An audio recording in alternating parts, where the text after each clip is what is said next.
to Critical Rollback. Or if there's a will, there's a way. Or not, because it keeps rolling once. My name is Bal. I'm Jana. And welcome to the combined episode 20 and 20. Minimizing Misery Edition. Yeah, we were trying to minimize misery, and I guess we were trying to minimize misery before we recorded 40 minutes of outtakes. God.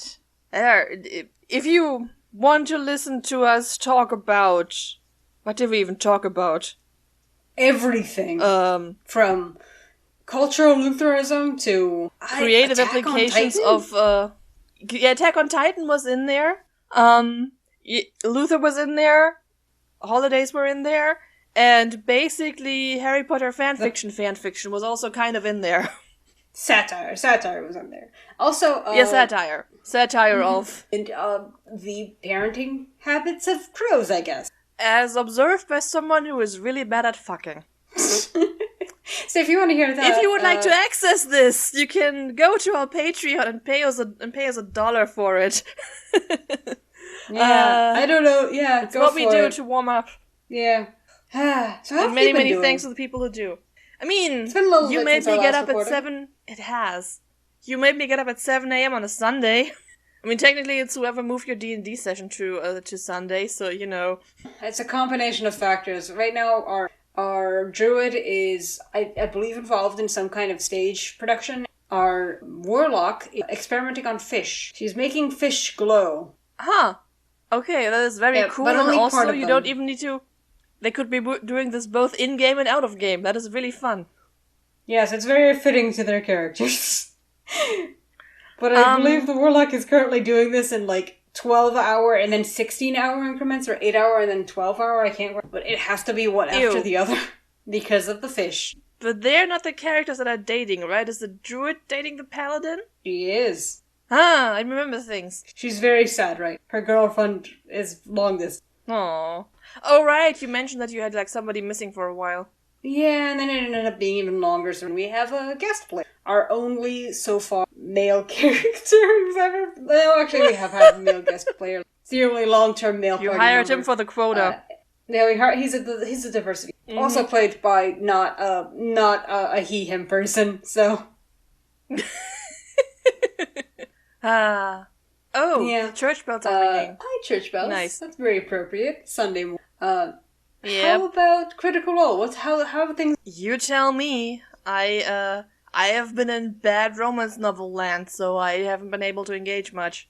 Yeah, you've been translating. Oh yeah. Boy, have I ever. Translating. 9 pages left. I'm almost done. This is I had more tolerance for the last time I did this because it was worse written, but it had heart. Somebody felt so much about the setting and the characters, and it was all stupid and badly written, probably on a phone, on the toilet. But there was feeling there, and this novel is just phoned the fuck in. It's part 6 of a 6-man series, and it's so stupid. It's so bad. It's so gross. The straights are not okay and probably need an intervention. Yeah, the straights are not. Anyway, the only thing I can think of happening with Critical Role Land right now, waiting for the trinket. They're selling the trinket. They're selling the surplus trinkets. Right. Waiting for a bear. They also have, nice pajamas out that I've been eyeing. Maybe I could buy this from book money. Yeah, buy it. I'm all for... don't listen to me. I'm all for unwise financial decisions. Yeah, you are getting a very special edition of Critical Rollback right now, because usually it's night for me and morning for Bal. Right now it's the other way around. Yeah. This is, I feel like, my fault, but it's... I will also tentatively wish you all a happy new year, because fingers crossed. Fingers crossed. If we stick to the schedule, this is going to be the first episode of 2023. Which actually, I feel like we've been doing... Yeah. Which feels like, knock on wood. Done. Yeah, so date of recording right now is... That's fascinating. Do you want me to do 3? I do 3 knocks. I was just... No, I don't want you to do... Most people do, but it just felt like doing 4, which is a unlucky number in Japanese. That's fine. Doesn't need to be an unlucky number for you. I was just curious. I thought it was interesting. Anyway, you were saying today's date? For me it's November 13th, and I believe for you too? It is, yes. Yes. It's my cousin's birthday. He's 17 now. Yes, which... God, that's weird. Yeah. Hang on. God help us all. Mute something? I remember 17 years ago when I first met him, and the first thing he did was, upon seeing me, was throwing up at me. Important to remember that he was presumably a baby. He was a very fresh baby. His head was still misformed because they had to employ stuff to get him out after 24 hours of labor. And he had swallowed a lot of the what do you call ammoniac fluid? No. Yeah, I think yes? that seems right. Yeah. We call it, the German term is fruit water. Don't ask me why. Maybe for like the fruit of your loins or something. He threw that up at me. I wasn't allowed to hold him. I was 12. You can hold a baby when you're 12. Very fresh. Yeah, he was fresh. Yeah, I was allowed to hold the baby a little later when I didn't want to anymore, but not when he was super fresh. Yeah, super fresh babies are so unsettling. Oh yeah. I don't know how, it must be some really, a very powerful concoction of those, bond to their newborns, because those things are, that's not cooked. Yeah, I'm pretty sure you just basically get, brainwashing. It literally isn't cooked. Yes. And then you squish it, and if you squish it, there's a notable trend that cesarean babies look a lot prettier because their faces haven't been mushed in on the way out, which somebody really should have workshopped the exit strategy. Yeah, and even cesarean babies don't look quite right. No, but they do look better. They do look better. They just don't look great. Anyway, this is again, episode 20 and 21. We will not be trigger warning for pregnancy and childbirth? I guess so. And I can't think of anything else we want to say beforehand, so... No, let's get down to business. This is a combined episode 20 and 21 of Critical Role, who were aired on August 13th and 20th, 2015, respectively. Because this is a rough run.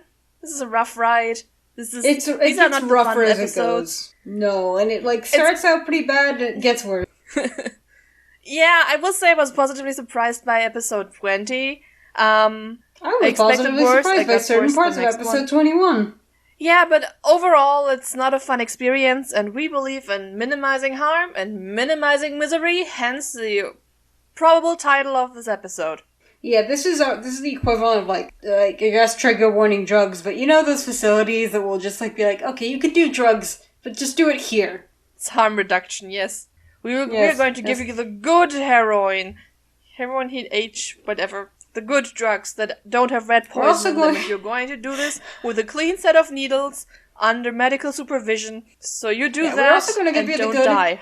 Heroin. We're also going to give you the good heroin here because Caleb is unfortunately the only girl, the token girl. And oh boy, can you feel it. Wow. That's, yeah. Shall we get into the top 10 segue right there?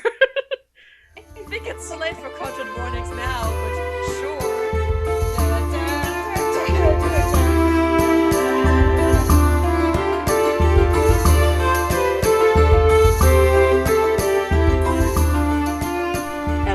Hello.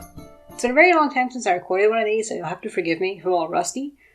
You may have noticed by now that the audio for this episode, especially my audio, is kind of spotty. That's on me. I fucked up. I'll promise not to do it again in the future.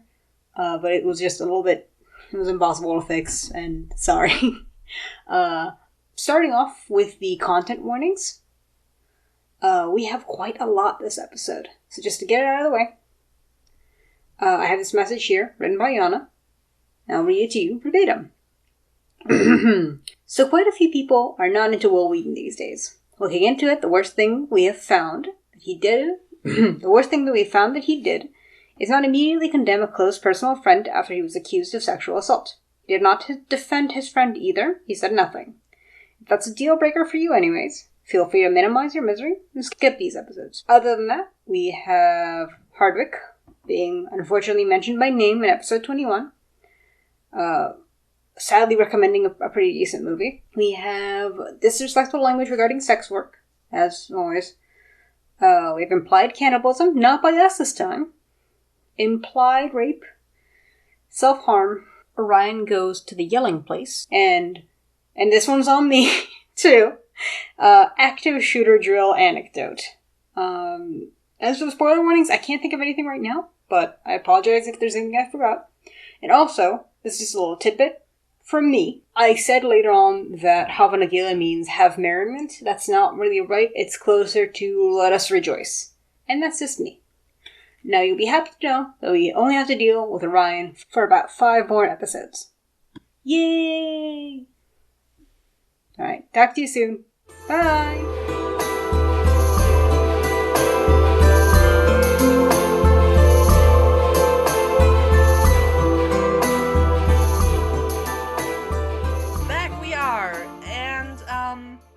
Considering this is a planned double episode, I think I'm going to give the listener a bit of a roadmap. Because if you know our usual... Go for it. Our usual mode is just basically going through the episode chronologically and talking about what occurs. If we do that here, we're going to be here for 5 hours. We'll be here all night. All day for me. And I have 9 more pages to translate. All day for you. So what we're going to do is what we were planning on doing from the beginning until we realized that the early episodes are not that substantial. No, and we might still go back to this model once we get to the more substantial episodes. This was developed for the denser episodes. Like we had like a trial episode. Do we have the file for that? We should have the file for that somewhere, right? We're going to put that up as a Patreon special. Or like a patron reward or something. Yep. Eventually. Where we did episode 43 on a bad program. God, the audio on that is worse than on the first episode. And that's saying something. Yeah, believe it or not. Is my audio still recording? Yes. I'm sorry, listener. I have a new microphone. I'm doing this for the first time. I'm paranoid. It's good. Yeah, it's good that you're paranoid. I did. It's the right microphone. Okay.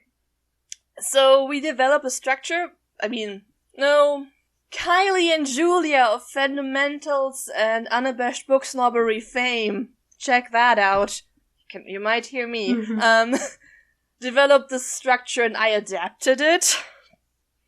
In which we are going to give you, after our regularly scheduled Out of Game Tidbits and Where Are We At segment, a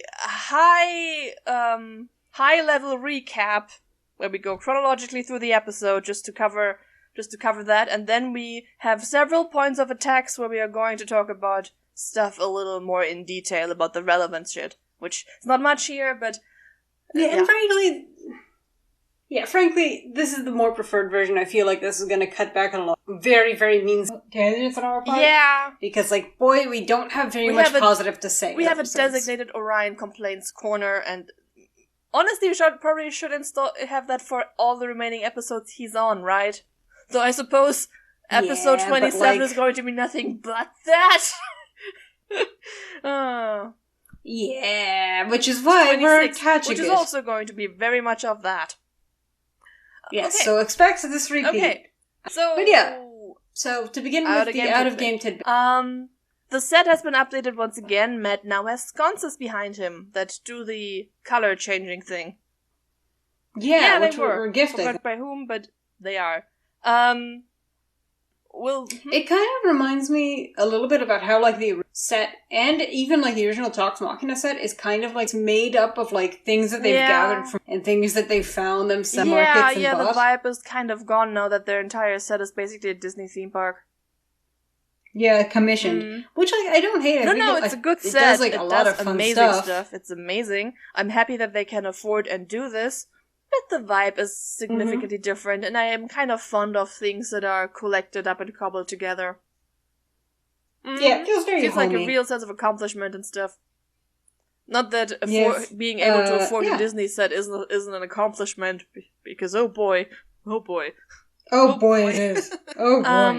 Yeah, so we have 2 Wills at the table. Will Wheaton and Wheaton and Friedel. Friedel. Somehow, when you said announced. I have announced it, I will pronounce his name in the most offensively German way possible. And Friedle is it. He also seems to be knowing some German. Somehow that's even more German than I expected. I will say that the L at the end of the word is very Southern German, which is not my vibe. Though Friedel is like actually a nickname but for I someone like called it. Frederick, Friedrich, Frieda, Friedel, Friedel, Friedelstone, No. Stein, Friedelstein.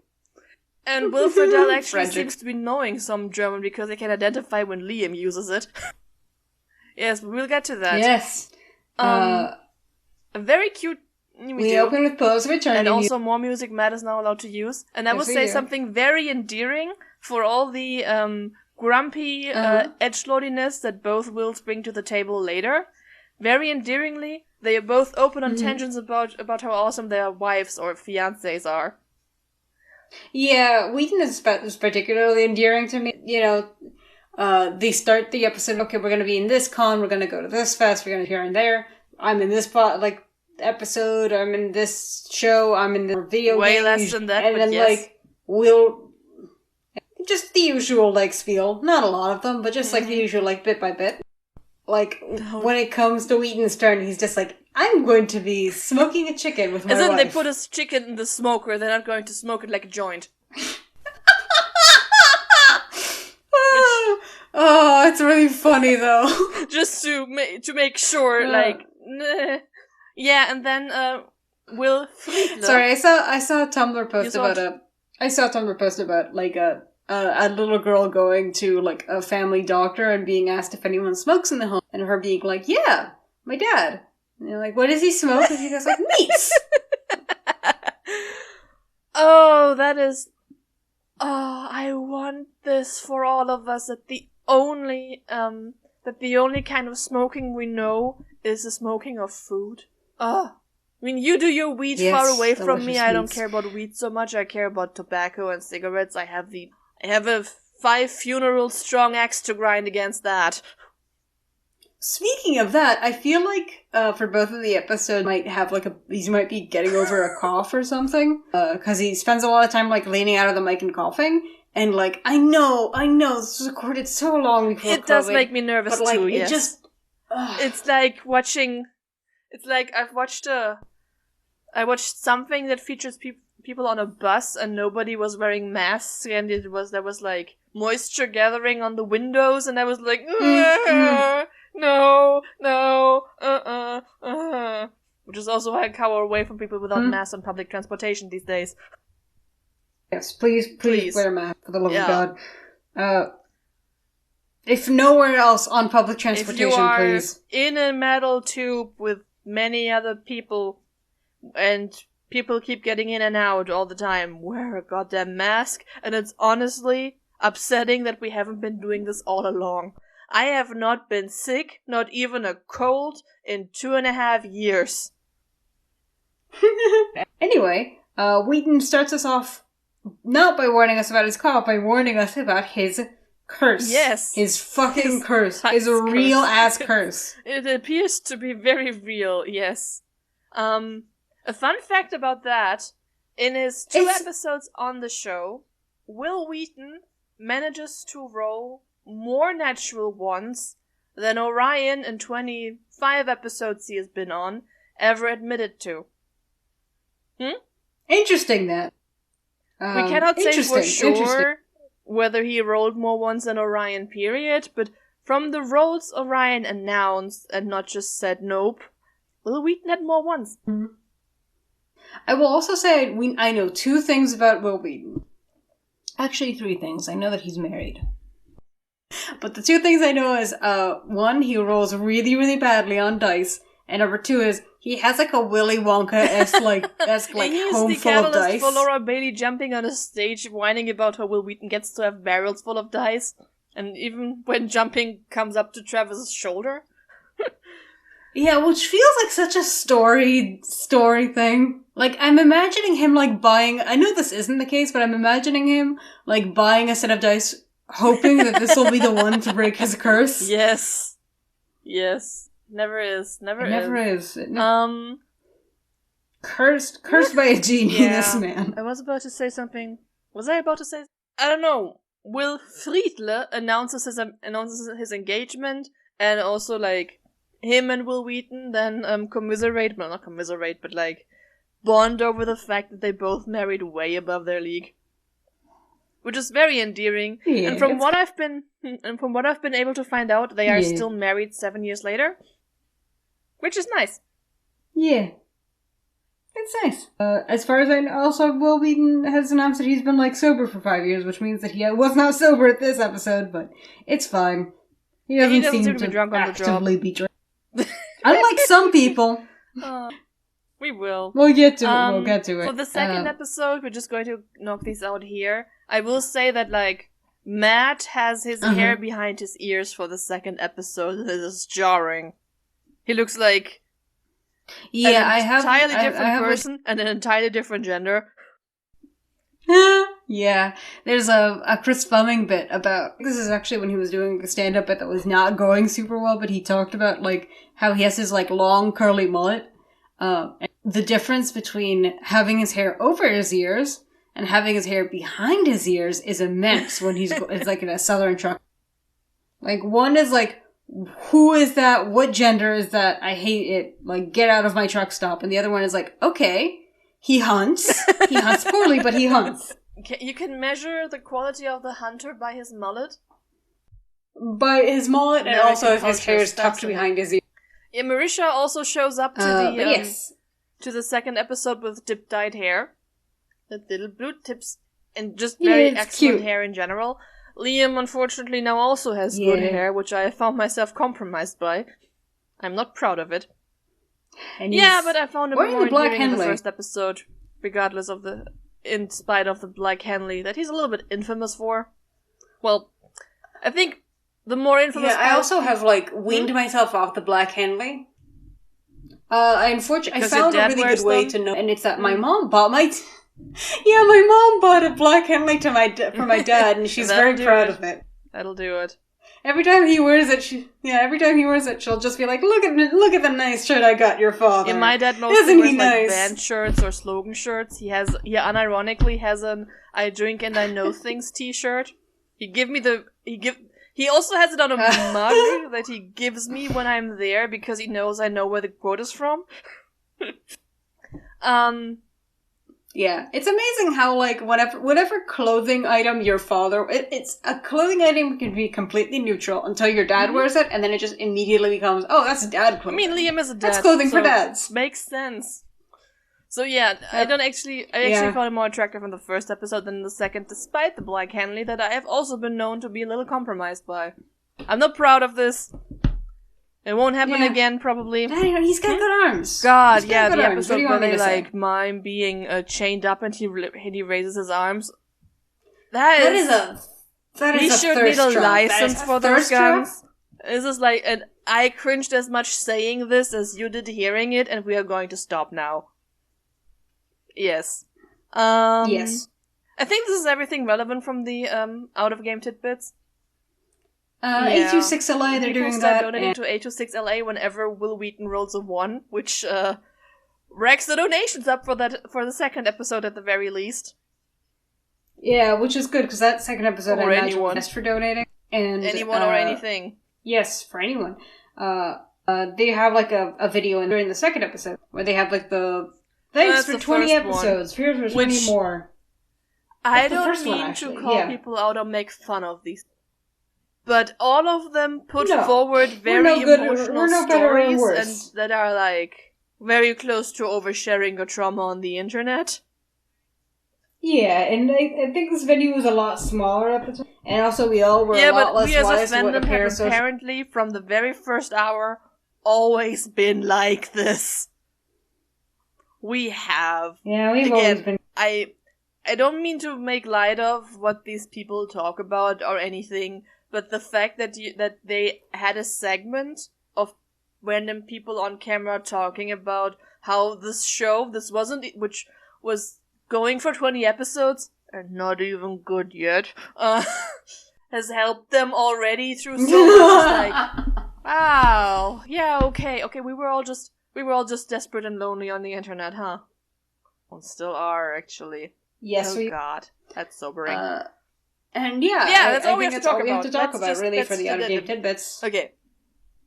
Yes. So shall we get to the high-level recap? Where are we at section now? Oh, where we're at. We are where we were 2 weeks ago, traveling back in time to the other half of the party that is now also being extorted. And get sent on their very own quest to join this totally not a cult or get sued, which, sure. And this is their full and entire story. Now we go to the actual high-level recap. So we get to finally see the other side of Vax, and Vax having that now with an actual Vax, but no actual Vax. Who is extremely mopey and insists on his right to be mopey. And I will say, out of all the very grumpy men in these episodes, he has the most legitimate reason to be mopey, and he also sells it best. And he also is the least... He sells it best, and he knows when to drop. His most attractive quality is that he stops being grumpy. A little bit. We'll get there. Yeah. But yeah, for the first part of the episode, they just kind of meet an old acquaintance. Go shopping. Yeah, it's a little bit weird to go shopping for supplies before you know what you're supplying for. Yeah, which is also reminds me of like the other party got a lot more supplies. They didn't really get to buy much, right? We'll talk about not that much. That later on. They go to the take, meet their new companions. Everyone cuts themselves on the edge they bring to the table. And then they get contracted with killing. These are two characters which both have differently colored eyes. These are two husky these eyes. are dramatic heterochromia bitches, and we are going to make a point of that later on. God, there's such raven dementia. Yeah, right. Their eyes like limpid tears. Dementia. Dementia Raven Way. Raven Way? Yes. I don't remember the first two names, but Dementia Raven are the last two, and Way is the last name from Gerard Way. So, Ebony Darkness, Dementia Raven Way. Ebony Darkness! I can't believe we forgot Ebony. Ebony Darkness Raven Dementia Raven. Ebony. Dementia Raven. Yeah, this is very much that vibe. Their names are, by the way, Torbeer. It's Thorbeer, but with a hard T. So Torbeer. Sometimes depends on who's saying it. Torbeer and Kashaw. Just like Percival Frederickstein, Kowalski. Who knows? Depends on how much he's drinking. Tell us him. Torbeer. He's whatever you need. Thorbeer. And our very own Cashew. Brother Cashew, Cash Money. Cash Money Vesh. Brother Cash Out Vesh. Which, yeah, they actually call him Brother Cash a lot, which is something I forgot. Yeah, even the chat does that. They, like, have a petition in the second episode of, like, permanently add Brother Cash and Zara. Which, they got close to. Anyways, so they get their contract for the Rakshasa. Insert funny hand gestures here. Which, sadly, is the very same, blueprint as the other contract, which still sounds like a very weird way to do business, and we don't even know who contracted them here. It's just it's anonymous. It's anonymous. Nobody knows. I have theories. It's funny that somebody would go anonymous, but the wizard Illuminati didn't go anonymous. So hey.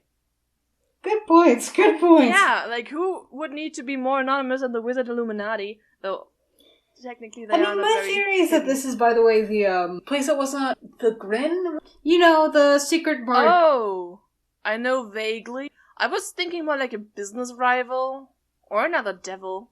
Oh, maybe, or somebody who's like an insider. I think maybe a demon even. Yeah, demons don't go through contracts. This? No. Say that to fucking Percy. I don't. Percy is not a demon, and he made a contract with a devil. What Orthax did to him was not a contract. Well, it had like the. Do you really want me to go into legalese here? We'll get to that when we get to that. Yeah, I will talk about Percy's contract. Can you hear the air quotes? With Orthax when we actually get there. For the time being, let me say I don't believe a demon would go through contracts. I can't see a devil business competitor doing this. Anyways, see that, yeah. We don't know. We don't really care. They then go to the Raven Queen's district, the Dusk Meadow, because Brother Cash came prepared with a locate creature spell, where they talk to a very cute mask seller, bribe some cops, and get pointed to a nightclub, which they then infiltrate successfully. Yep. Sort of. Successfully, despite everything. Yeah. The nightclub has a secret tunnel. Really? Nothing? Secret tunnel. Thank you. To the Amaranthine Oubliette, which they chase the Amaranthine Oubliette. Yep, that one. And you see, this group gets the dungeon, the other group got the dragon. It's actually kind of clever. It is. I don't know how knowingly this was, but it is kind of clever. So they chase the Rakshasa down there with boulder and acid traps and everything. It's a full proper dungeon crawl. Yeah.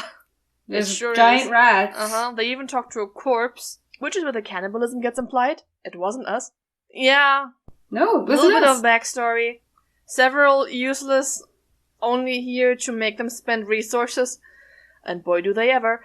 Combat encounters. Then they find the Rakshasa and kill the Rakshasa. And Vex finds out his new kink is being dominated. Probably not a new kink, but...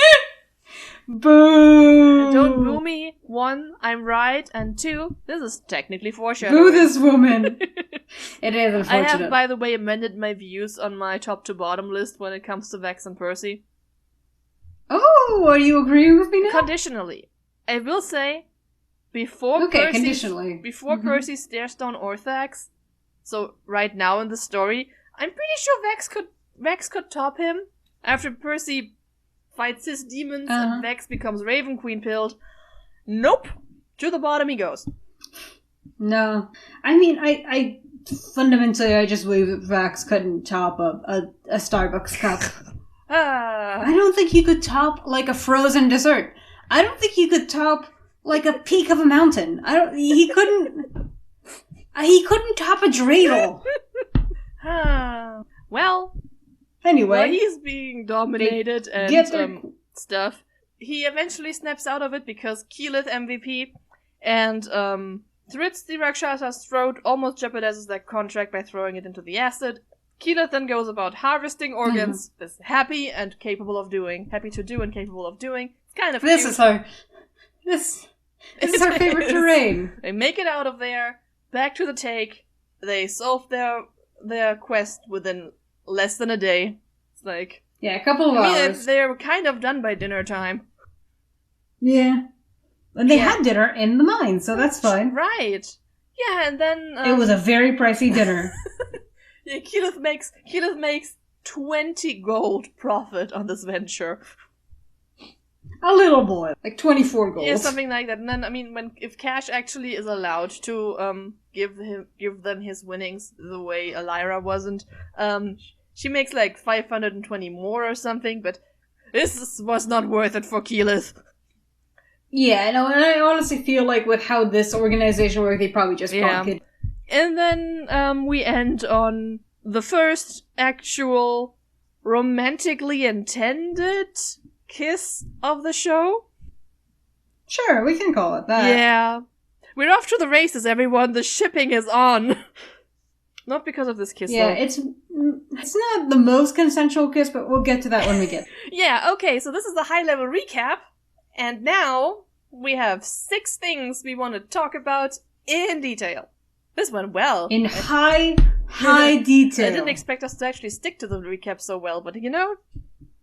Yeah. I mean, to be honest with you, not that much happens in these episodes. Like, the second episode is mostly combat and dungeon crawling. Very straightforward. And the thing about this specific group is that, like, everything they do just gets so belabored and becomes such a big thing. They don't they just make a big thing out of everything. They don't have actually have, like, these tangents where they just hang out for fun that the other group did, because fun is not allowed here. No fun allowed. But before we get to that, we have something else. The first point of attack, as I call them, of Hags Not Taken. Yes, I really like the hag. Just because listeners are catching on. Yes, I structure these this way and say them out loud because it makes it easier to place timestamps. It is. It's very good, actually. Also, I like it. I appreciate it. It makes my brain feel happy. I like it when there's structures on things. I just wish that everything could have, like, a sticker that has, like, a point, like, this is where you should do it. I love it when things have stickers on. I love a good agenda. I love a good agenda. I hate it when I'm, like, the first day of a job and, like, nothing is labeled and you just kind of have to be like, well, I hope I know where the bathroom is. I much prefer when everything's just sort of neatly labeled. Are you trying to trigger me? Look, it's just go. Are you trying to make me think? Because what this book I'm translating has taught me, that if you just have a great work-life balance and ask where the bathroom is, you too can become the head of London's finance world and the CEO of fake marriages. And I wish I was kidding. I did not ask my current job. I did not ask where the bathroom was. I spent the first 8-hour shift just not knowing. At school, just because I knew where the bathrooms were and I wasn't going in there. Yeah. The only time knock on wood, where I've gotten a UTI, school bathroom. I've gotten UTIs too, and I suppose getting those was more fun. Yeah, it was not a fun. It was such an occasion, by the way, unsanitary. I'm not going to get into the details of it, but it was such an occasion of just like, I'm going to get a UTI about this, and then I got a UTI about this. Yeah. No, I definitely did get my UTIs under more fun circumstances. Anyways, Hag. Sound like a bunch of crows begging for food. It's literally what we are, just that we are begging the crows, technically. Yes. Yeah, so just in the middle of Vasselheim, while shopping for stuff, they just meet an old acquaintance. Yeah, and they're very happy to see her, especially Keyleth. Keyleth is so happy to see her. Like, the entire situation is, I mean, we've seen Matt play Hags. It's scary, creepy, lot of gravitas. Keyleth doesn't give a shit. Keyleth is just happy to see an old acquaintance. Yeah, it kind of reminds me of how witchy girls, they just love a hag. Jester loves everyone, and that hag maneuver in campaign 2 is probably the best moment of the entire campaign. And the last good moment of the campaign. Yes, everything goes downhill afterwards. Amazing. Yeah, it's amazing. So we did manage to get CR2 spoilers. Yep. Yay! You should have seen this coming because anyway, this is a different hag, but it could have been the same. It could have been. So apparently, and they've actually met more than one hag. Yeah, they met 2 hags. They're sisters, Trista and Forsythia, and I think this one is Forsythia, but Keyleth greets her as Trista because I think that one was more recent, and she goes through her notes. Yes. Also, I love the idea. Like, it's kind of like, like the what is the name? The Tiffany. Yes. Like Trista is such a normal sounding name. Close to Tristan, which is a certifiably old name. Yeah, but it just sounds like a normal girl's name that, like, whenever I know that it's like Trista and Forsythia sounds very ominous together, but when I imagine something just like, oh, hey Trista, it's very funny to me. I mean, to be fair, for most people, the first association with the name Tristan is also the funny guy from Yu-Gi-Oh! Oh, right. Unless you are to weep and call him Honda-kun. Yeah. I'm not, thank you. I'm happy to use the English names for Yu-Gi-Oh! Characters. Okay. The only Honda-kun in my mind is Toru Honda. Hey, Yug! Anyway, so Forsythia then apparently has had dealing with Tiberius before. That's how he got one of his artifacts. And he has something missing. We never find out what it is. We do get hints that Tibbs' quest would have paid off in the Feywild, if he ever got there. Was it the Feywild, or was it the Fey, the wild? No, I'm pretty sure it was a Feywild.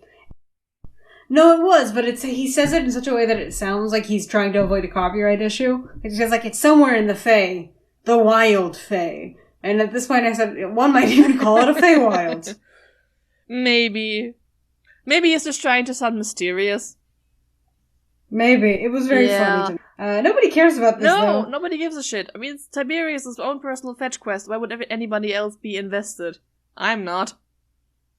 Yeah. I'm not. Nobody is. However, it's amazing how, like, the most anyone has ever invested in Tiberius' stuff is the earrings and also his death. Spoilers. Yeah. It's like, spoilers. Yeah. One genuine emotion. But yeah, his items don't even become like important artifacts or something. They just... None of them are even really... They're not even vestiges, are they? I mean, maybe. We don't know. We will talk about vestige allotment later on.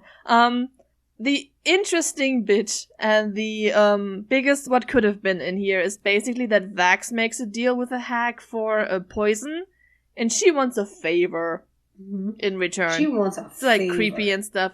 Yeah. And this is never going to pay off because Vex kinda dies before it can. Spoilers. Yeah, we can go speculate. I personally think she just wanted to... Aww. Now I want that. She seems nice. I don't know. Yeah. By the way, this happened to me in a campaign. You dated a hag? No, I didn't date a hag, but I made an off-screen deal with Baba Yaga. And part of it was like I the player never got to know what I gave in return. Boy. And I have asked the DM now that this campaign is over. And she's like, oh, I can't remember. So I'll never know. Oh dear. Maybe you did agree to a date with Baba Yaga. We will never know. No, the Baba Yaga was more like a maternal figure. It would have been weird. She was my employer. You shouldn't really date your employer, especially not when she's a maternal figure. Okay, I'll grant you that. Anyways, I'm pretty sure that Forsythia here could probably sue the Raven Queen for that favor that Vax still owes her. Don't really know how magical contracts work, but she should. She should. She should, and she absolutely should, and I would support. I will represent her in court, which I legally can do in Germany. Yay. This should be the next Exandria. Oh, Soul Small Court. Yes, please. It's a fan fiction I intended to write to. Where Vex is fighting. Yeah, who has the legal right to Percy's soul. Yeah, and now it's who has the legal right to whatever part of Vax's soul is left and not been digested by mushrooms. You don't have the right to his soul, you have the right to borrow him. Technically, this is how they could have sued for him to attend the wedding. I mean... They had to go through the hag, and the hag would have probably have to be invited, which might have made for a more fun experience. Anyways, I think much like the show, we should just this drop never comes up again. Now, never comes up. Never come back to it. Let's never talk about this ever again. We avoid the next hag we meet, anyways. The other point of order that we wanted to talk about, the next one, anyway. Oh my god, this edge. Oh god, it feels very 2007 in here. This section is called "Cutting Myself on All This Edge," which this feels like that could be a Fall Out Boy song. No, that would require a degree of self-awareness.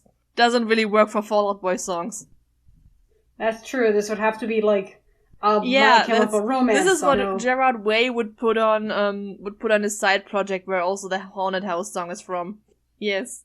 Or maybe not even. Maybe technically, isn't that what the Blood bonus song is about that I've sung on this show before? Yes, it is. But yeah, as I've said before, we get two bitches with husky eyes. Yeah. Just coming in with like, what if my eyes is yellow? This is how you can tell that they made these characters in complete isolation without trying to balance anything or anything. Because they just come in there, they have similar hairstyles, they both have heterochromia, and they are both grumpy as fuck. I mean... They're such bitches. They just came in like, one of us has to change. To his credit, Will Friedle does change a little bit for the second episode, where Kasha is more like... Kasha gets funnier. Heather. Yeah. We really get to like watch Kasha get formed, because like Kasha is, before his personality... But he's an efficient bitch. Kind of a bitch. Like, he's an efficient bitch. He kind of goes from being an edgelord, and he's still an edgelord, but he goes from like, this is an edgelord to like, my bitch wife hates me. He goes from edgelord to like the most divorced guy in the whole world. Yeah, kinda. Huh. Also, he just, he's very blunt and direct about his edginess and his bitchiness. And I would also say, I think Will Friedle might be one of the few men that you would not get any blowback for saying he has a resting bitch face. Because, like, at the end of the first episode, he's like, nothing should be allowed to be this fun. And I was like, you were having fun? Because he didn't look like it at all. But yeah, no, he does I'm not pretty look. sure he did have fun. Why would he lie about this? I mean, he came back for much more. Yeah. Yeah, and, like, seemed to be pretty much the only point of levity in the second episode, but he just shows up and, like, makes, like, his... Also, this is a different episode, this is in the 40s, but there's this bit, Keyleth has this breakdown. Of course. You remember? Like, I lost a quarter of my civilization, and he just kind of, without breaking, like, without moving, he just goes, yeah, that is funny. It's, like, the best dry delivery in the world. Like, he is... so completely unmoved by this. I am also very fond of him going in and being like, so we're doing this big battle, so have you considered doing actual battle strategy? And then Percy is like blustering and blundering because no, he has not. And, he's never thought about strategy in his entire life. He's been going through life dick first. Eyes empty, heart open. Despite his he tries to tell you he has a strategy, but Percy Derolo is just going around with his stupid fucking heart open and his probably dick out. Really bad at chess. Which I emphasize with. I think we've mentioned this before. Yes. Yeah, while Kasha would take way too much pride into being really good at chess, but also being incapable of teaching you because he would be too impatient. Yeah, he's in this episode, he has basically the opposite of an introduction to Zara, where Zara comes in and is like, you, and, like, judges everyone. He's just kind of like, here I am, I don't want to talk about pretty why much I'm here, like, I have a thing, let's get this over.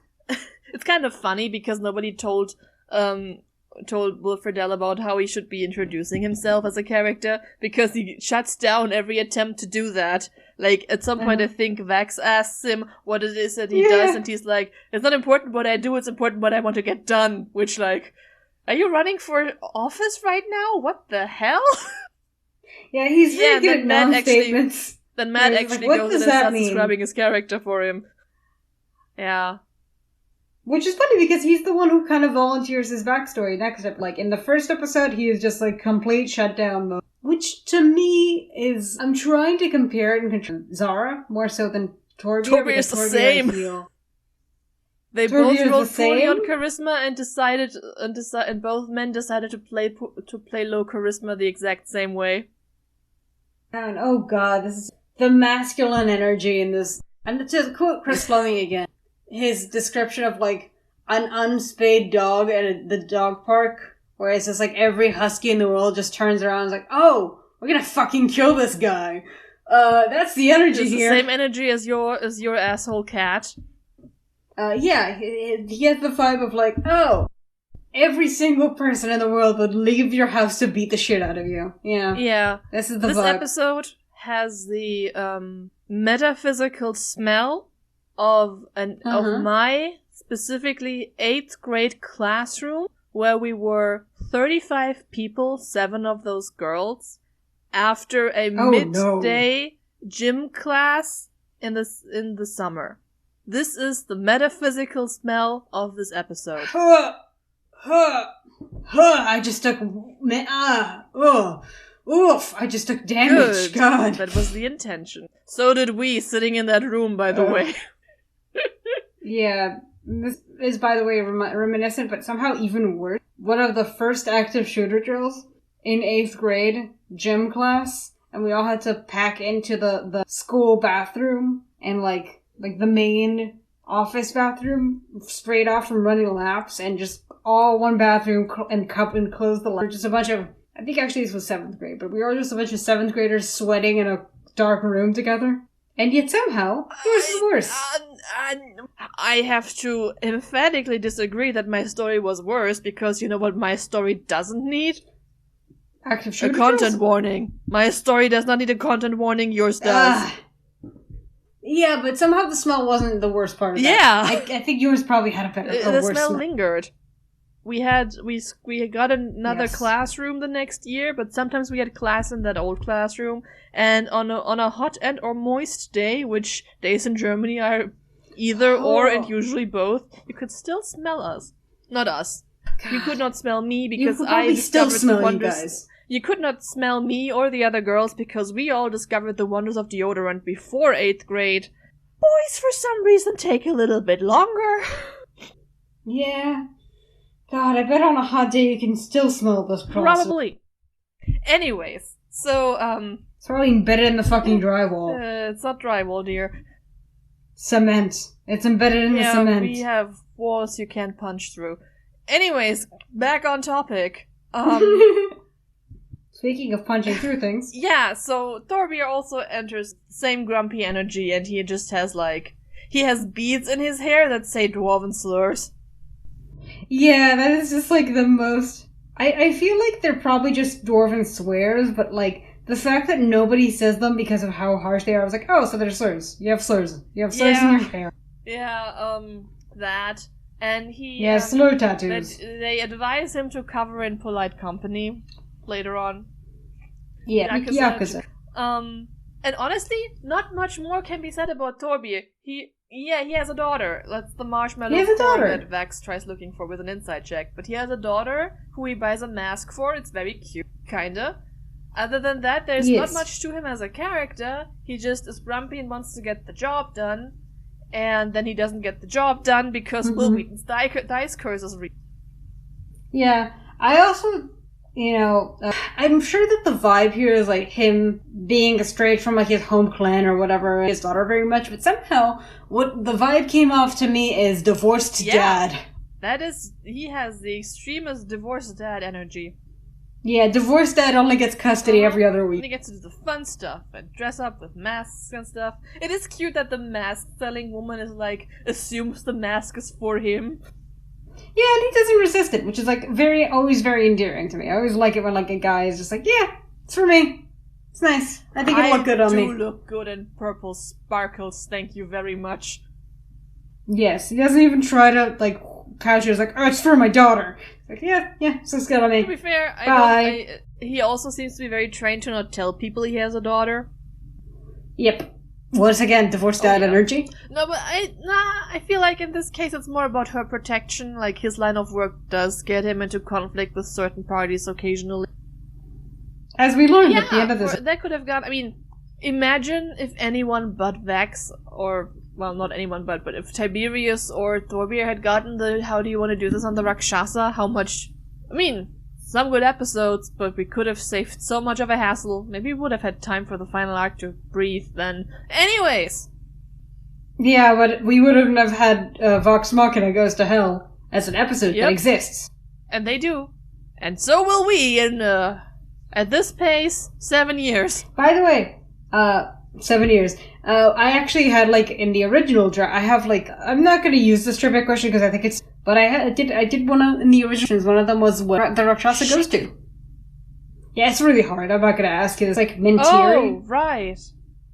Yeah, it's impossible. We are not going to have time for trivia questions. We are dragging already. No, we are not. We are not. Okay. That's kind of this about Thorbjorn. We then get, later on, where after he talked to a dead person, Kasha, Tiberius and Keyless kind of interrogate Kasha about who his god is, and then he tells us the story that Will Friedle has gone on record saying he wrote for a novel attempt years before this, which... Wow, I'm glad, this is not a good novel premise for Dune. No, but also that makes all of the sense. Yeah. I always tell people when they're making, a novel premise or anything that they need to pick, one bad thing to have happened. And in theory, this is one bad thing. It just is, it starts when he's born. When he's born, then he is, which is, okay, so the story is, he was born a special baby because of his heterochromia. His goddess came and married him at birth and then killed everyone except for him, and then when he was 15, she came to consummate the marriage, and also they made the cuts on his arm. And okay, but if everyone around you died when you were a baby, who raised you? Who trained you to be a healer? I think that was a misspeak. I think what he meant to say, because he does actually say that he talked to his mom at some point. So because he says my mom said I was special, which is I don't think you'd remember that if you're newborn. The actual. Oh, okay. They told my mom I was special, so they did the ritual that when the goddess came, and then she killed everyone. Yeah, I feel if I had to guess, what actually happened, what he intended on saying, he tried to kill her after the ritual when they were... And it would then make more sense, though also you could imply that a cult came to his village, told his mom he was special, they did the ritual with him, everyone from that village died, and that cult then raised him and trained him to be a healer, to do the whole balancing out stuff, which, like, she's a goddess, my dude. How are you going to balance it out by being a life cleric? Yeah, this does actually fit in with the, I have actually seen a theory that I really like with Vesh. Yeah, that makes sense. I mean, the entire premise is... Essentially like the entire premise is very similar to Jester, how if you squint, these people aren't clerics, they're kind of warlocks. How about... Yes. I mean, Jester like literally invented the divinity of her own patron, so that is another thing. That is, when Bo, useless lesbian, said, "You are the god in this scenario," she was right. Different thing. She was. It's a very Velveteen Rabbit. If you just, if somebody loves you very, very hard, sometimes you kind of become a god about it. Yeah, this is not what happened with Vesh. To love another person is to see the face of God. However, this is not what happened with... That is a wonderful quote, but also, ew? That's as lame as a Rob quote. Same. My reaction doesn't change. Though, to be fair, if Vesh had a cult that worshipped her, then that belief could have, reverse implementationed her into being divine enough to have a cleric that she's not on good terms with, but still gives cleric powers to. Even when those cleric powers, means protecting his, bigamist wife and unborn child, which is where if my husband did this, I would draw the line with supplying powers, but we're not there yet, are we? No, we are not. He tells the story, and then Keelan is like, "Oh, does it mean she killed your parents?" And he was like, "Yeah, thanks for bringing it up." It's, I mean, he kind of brought it up himself, but yes. Yes, she did make a point to mention it again. Poor Keelan. She tries so hard, you guys. Poor Keelan. She tries so hard. You can tell Marisha watched the other 2 episodes and was like, we're going to have a fun adventure, and then nobody wanted to be fun with her. No, and she's just, bleeding to death on a cross this entire episode. Yeah. She's just she's Christ-like in her behavior. I think we will talk about Keelan more in our last section. Let's, is there much... Yeah, I don't usually I think we've... No, I don't think so. The edge out of these people. Now would be point 3, so there's also a mission going on. But to be fair, the interesting parts of the mission are all the ones that go into the last section, and all the things that go into the beginning. We talked about the contract still, and I stand by my points from 2 episodes ago. It's stupid. It makes no sense if you want these highly dangerous creatures slain and their body parts. You're not going to say no when you don't get it within 3 days. Yes. However, no, actually, you know what? We'll leave this for the shipping section. But I still believe that the most interesting part of this episode is the mask. Really? Yeah, I mean, I feel like it's at the very least, not a hostile part. That is them. I'm not saying that it's a great... Yeah, I'm not saying that it was fun or beautiful or wonderful. I mean, it was fun. But I'm not saying it's, the highlight of my life. It's just, this is the most not rotten part of this and I will say that the mask vendor was really, really fun. Yeah, that part was fun. And also, you're deep into the shit when Vex has the best personal skills. Also, by the way, something that I have noted during this episode is that at least on their way to the Dusk Meadow, which is the Raven Queen place that has the adult entertainment, shady bitch, there's cobblestone. They have cobblestone. There's cobblestone. Mercer.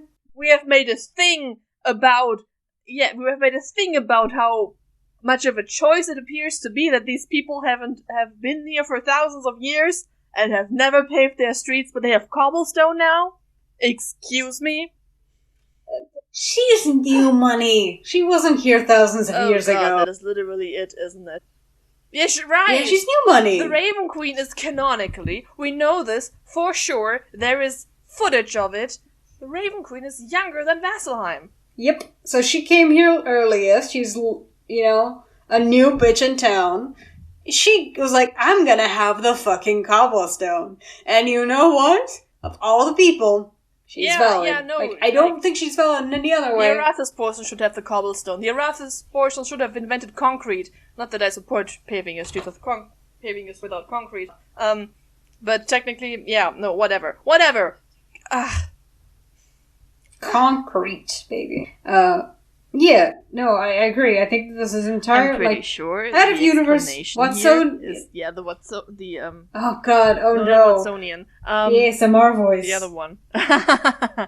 The Doylist. Yeah, I'm pretty sure the Doylist explanation here is just that Matt forgot the line about the streets not being paved, but you know. Oh yeah, he did. Why the ASMR voice? This is an aside. I can actually do this now. Quit it. Because my microphone picks it up. At least enough for Bal to be bothered by it. When I previously tried to whisper it's to my so phone, bothersome. I would actually be louder. Because right now I can just whisper for phone. Anyways! It's 3 in the morning. It's almost noon.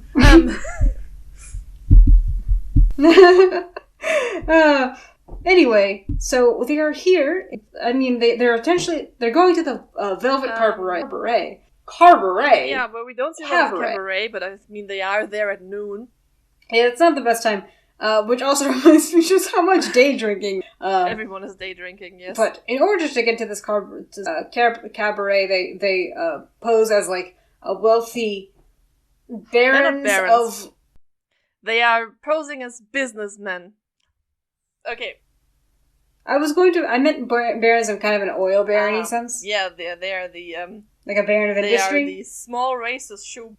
Yes, the small racist shoe barons, which you know what would definitely be a business. The oil barons, it's like, oh yeah, we're the small racist shoe company. Like, oh yeah, obviously, $10 billion. Yeah, okay. So after finding out that by bribing cops, that there's a rich dude called Tyrell, which is fucking me up because it's written like Tyrell, has been killed and stayed there, and of course the best course of action is to pose as we have already said, like cobblers, the owners of a shoe imperium, and try to get membership. We will have which gets them past the door. Remarkably so. Oh, and who is guarding that door? The siren. Go on. The siren, she's back. We thought she'd never be back, and honestly, she never will be back after this, but like, it's the siren, guys. She has a day job. And they call her Siren like a name. She does. It's a very boring.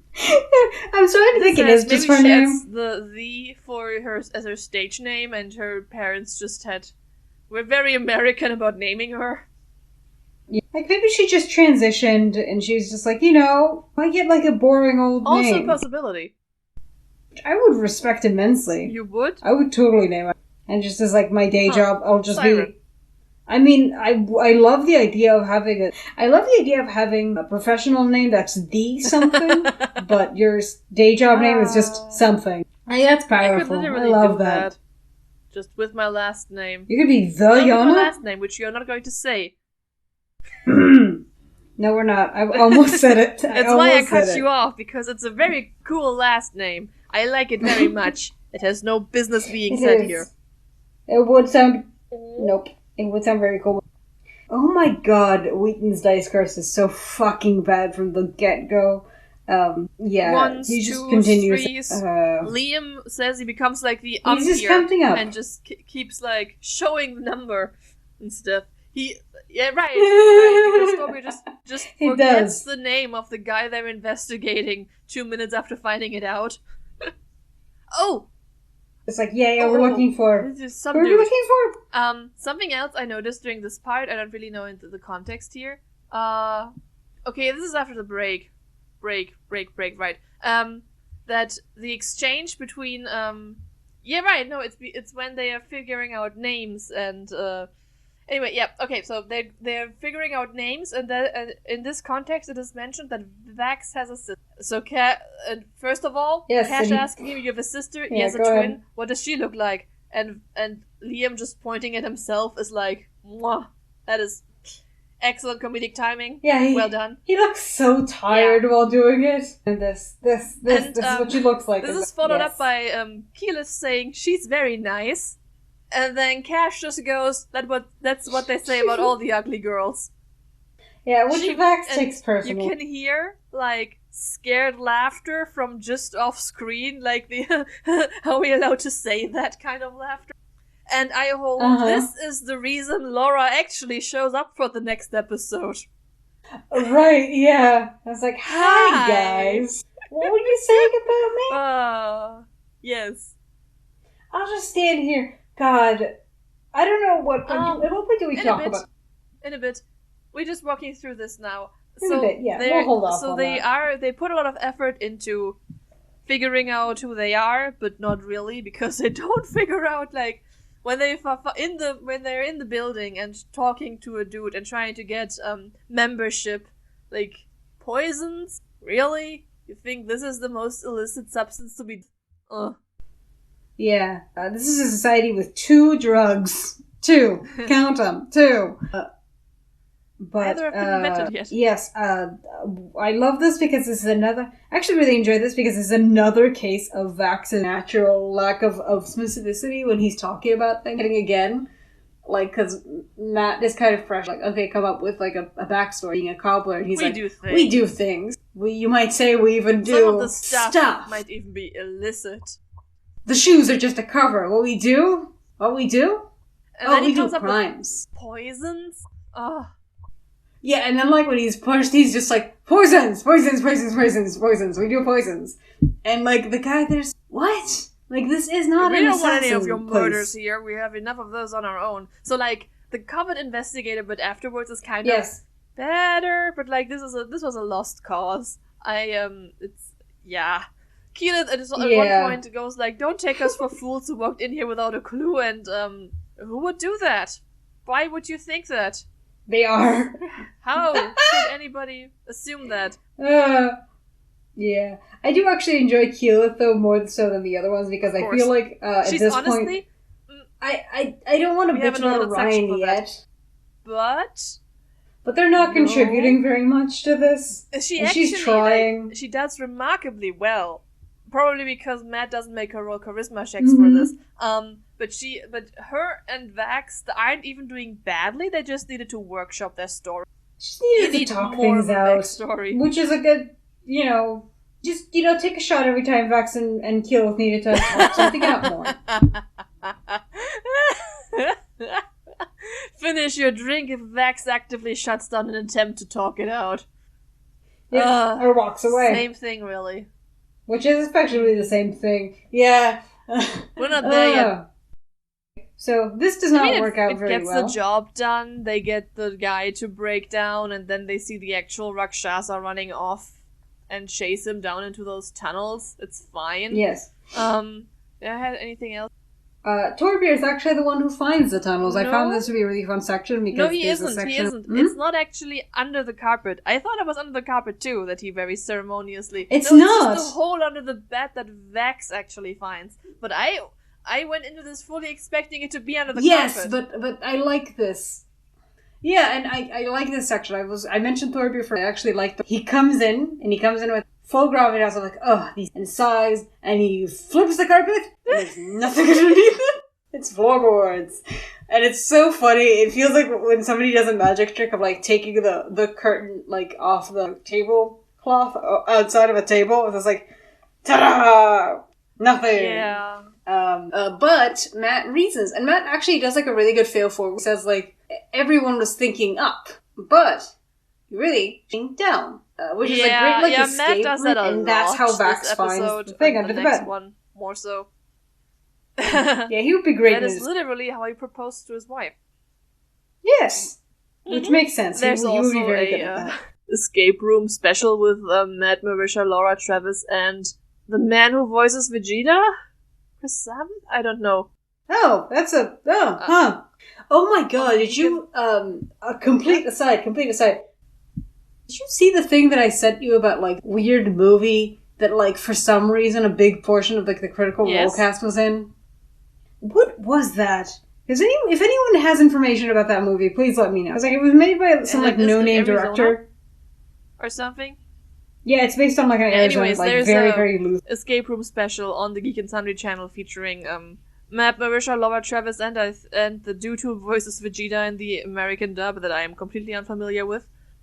Genuinely. They do. Anyways. So they go down into the Amaranthine Oubliette. They find it. Well, I mean, first they go down like a water slide. First of all, they go down a tunnel, a regular tunnel, and are chased by a boulder. Yeah. They're very Indiana Jones. It also doesn't matter. It doesn't make that much sense. Like, does this boulder just go into the trash? No. Does it stop the Odiuke's head? Do the bastions that patrol these places ever wonder how this happens? Is this a common occurrence? No, I think that essentially the Amaranthine Oubliette is where that's where Vasselheim stores all their Scooby-Doo. Yeah, see, this is actually like an experimental space. This is where failed projects go. Yeah, this is kind of a boulder, a water slide, corpse cells, put an acid trap, all those things. And on top of the acid trap, put a magic neutralizing rune. They're gonna lose their fucking minds. Yeah, so it really just feels like I have like a combat report, which I would also put the carpet encounter into. Yes. So after they flee from the boulder, I would say this episode is combat report. Yes. Times combat report. I would say that this episode is not really worth watching, except for like 2 or 3. The carpet is one of them. One of the highlights, yes. Let's go chronologically though, right? So after the boulder, they slip and slide into a garbage heap, which is where the first episode ends. And that garbage heap is like being done very well by an Odiuke. It's how they pronounce it. It's fine. It doesn't really matter. The thing is, I have run an Odiuke before in my D&D party for 6 characters at level 3. Oh, that's nice. I ran an Odiuke. You ran it. I did. And my party of 6 characters at level 3 got this down about as quickly as they did here.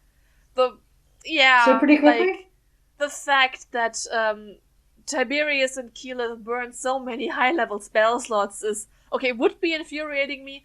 But under the assumption, under the reasonable that Orion has looked up the rules for a Rakshasa, he would know that most of his lower-level spells can actually... That's the thing about a Rakshasa, it's immune to spells level 6 and under, but I think they made it just under level 6.